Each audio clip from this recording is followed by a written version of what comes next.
Good morning students. Last class में हमने centroid और सेंटर ऑफ ग्रेविटी पे चर्चा की थी, जिसमें एक न्यूमेरिकल हम लोग सॉल्व कर चुके थे टी सेक्शन का। उसी का कंटिन्यूएशन आज और दूसरे क्वेश्चन की ओर बढ़ेंगे। यहाँ पे जो एक सेक्शन हमने लिया है वो एक चैनल सेक्शन है और इसका कह रहा है आपको find the centre of gravity of channel section. ये जो डायग्राम आप बोर्ड पे देख रहे हैं ये एक चैनल सेक्शन है, ठीक है। लास्ट क्लास में हमने टी सेक्शन की बात की थी और ये आज चैनल सेक्शन है। इसमें जो ये है इसका वेव है, ये फ्लेंज है, ये फ्लेंज, ठीक है। फ्लेंज का विड्थ दिया हुआ है 50 mm, इसका डेप्थ दिया हुआ है 15 mm। वेव का टोटल डेप्थ दिया हुआ है 100 mm। फ्लेंज का जो विड्थ है वो 15 mm और इसका जो विड्थ है वो 50 mm और डेप्थ है 15 mm। वेव का विड्थ है 15 mm। तो कह रहा है आपको कि सेंटर ऑफ ग्रेविटी निकालिए चैनल सेक्शन। तो सेंटर ऑफ ग्रेविटी का तो एक ही तरीका है कि x बार बराबर summation of ax upon a and y bar should be equals to summation of a y upon a। ये पता है, इसी मेथड से निकालें। पहले हमें गौर करना होगा कि क्या इसका कोई एक एक्सिस ऑफ सिमेट्री है या नहीं। तो इस फिगर में आप गौर कीजिए, अगर हम इसको एक हॉरिजॉन्टल इमेजिनरी लाइन से अगर डिवाइड कर दें, अगर एक हॉरिजॉन्टल इमेजिनरी लाइन से डिवाइड कर दें और नीचे को देखें तो अगर ये नीचे वाला जो पोर्शन बच रहा है इसको ऊपर की ओर फोल्ड कर दें तो क्या इतना ये जो पोर्शन है पूरे इसके ऊपर ऐसे ओवरलैप कर जाएगा? तो हमको दिख रहा है कि हाँ ओवरलैप कर रहा है, मतलब इसका एक एक्सिस ऑफ सिमेट्री है। और वो एक्सिस ऑफ सिमेट्री कौन सा है? Horizontal axis of symmetry.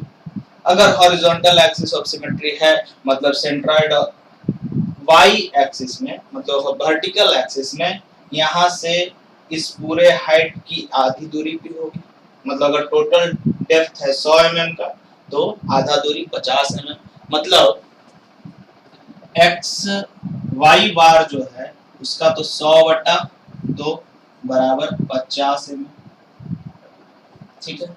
y बार तो पता चल गया। अब हमको x बार निकालना है कि x बार इसका हम कैसे निकाल सकते हैं, ठीक है। तो x बार के लिए ये फॉर्मूला अप्लाई कर देंगे। अब देखिए निकाल रहे हैं इसका x bar.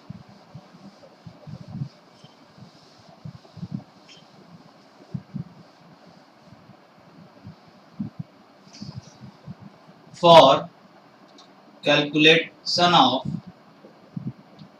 x bar, we consider इस पूरे फिगर को 3 भाग में हम बांट दे रहे हैं। इस पूरे फिगर को 3 भाग में हम बांट दे रहे हैं। देखिए पहला एक ये फिगर हो जाएगा, ये वाला फर्स्ट फिगर, और एक यहां से इसको ऐसे काट देना, तो ये एक दूसरा फिगर हो जाएगा, और ये जो है उसको हम लोग तीसरा फिगर, थर्ड। तो इस पूरे फिगर को 3 भाग में, तो we consider 3 sections, section 1, section 2 and section 3। अब सेक्शन 1 के लिए A1 एरिया को डिनोट कर रहे हैं इसके A1 से, तो A1 बराबर क्या हो जाएगा? ये इंटू ये, तो 15 गुने 50 में से ये 15 चला जाएगा, कितना बचेगा? 35। तो 35 ये कितना हो जाएगा? 45 और 7 5 12, 525 mm स्क्वायर। इसके लिए x बार भी निकाल लेते हैं। अगर रेफरेंस एक्सिस हम बताए थे कि left portion of the figure generally consider करते हैं, तो ये हम कंसीडर कर रहे हैं रेफरेंस एक्सिस। तो यहां से इसका x दूरी, x1 का दूरी, तो x1 बराबर कितना हो जाएगा? ये दूरी और प्लस इस पूरे का आधा, ये दूरी प्लस इस पूरे का आधा, तो ये दूरी है 15 और प्लस इसका आधा, तो 35 था। ये कितना बचा रहा है?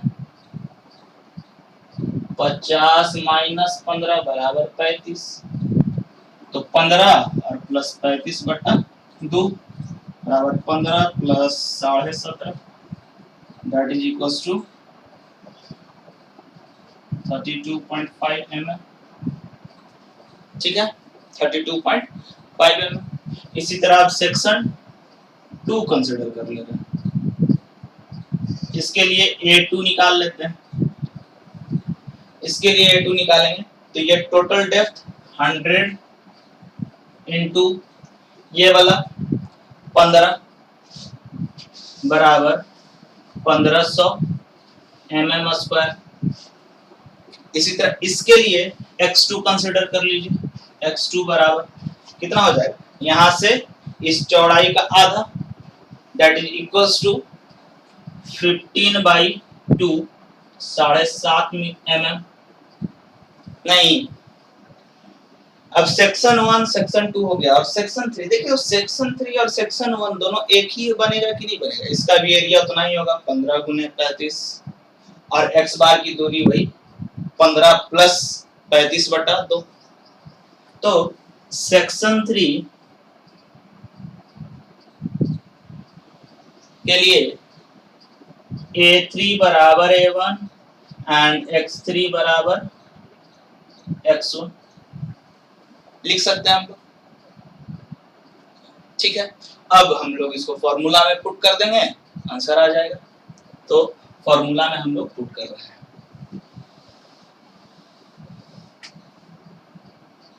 x बार बराबर x bar equals to summation of ax upon a, that is equals to a1 कितना है? 525 गुने x1 कितना है? 32.5 और इसको 2 गुना कर दें क्योंकि सेक्शन 1 और सेक्शन 3 सिमिलर है, तो 2 टाइम्स हो जाएगा इसका। इसी को 2 टाइम्स कर देते हैं प्लस सेक्शन 2 के लिए लिख लेते हैं, तो इसके लिए एरिया कितना है? 1500 और गुना इसका x बार का दूरी 7.5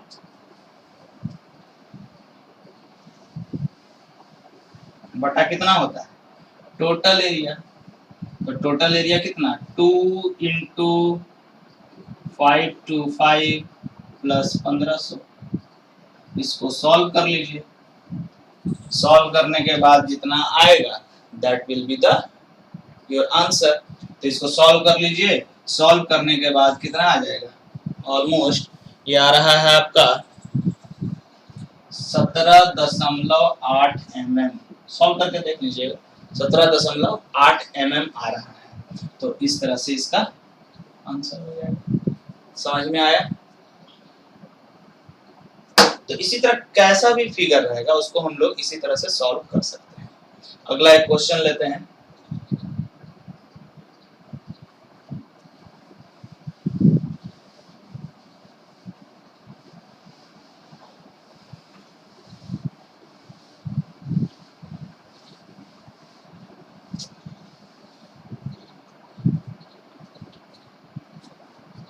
एक आई सेक्शन है,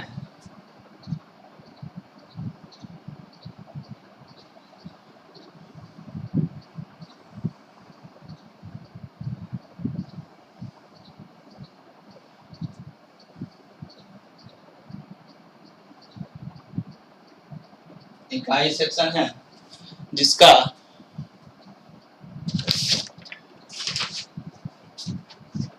डेढ़ 150 mm ये लेंथ दिया हुआ है, 300 mm ये है, 50 mm इसकी चौड़ाई है, 50 mm ये है आपका 50 mm और ये है आपका 100 mm।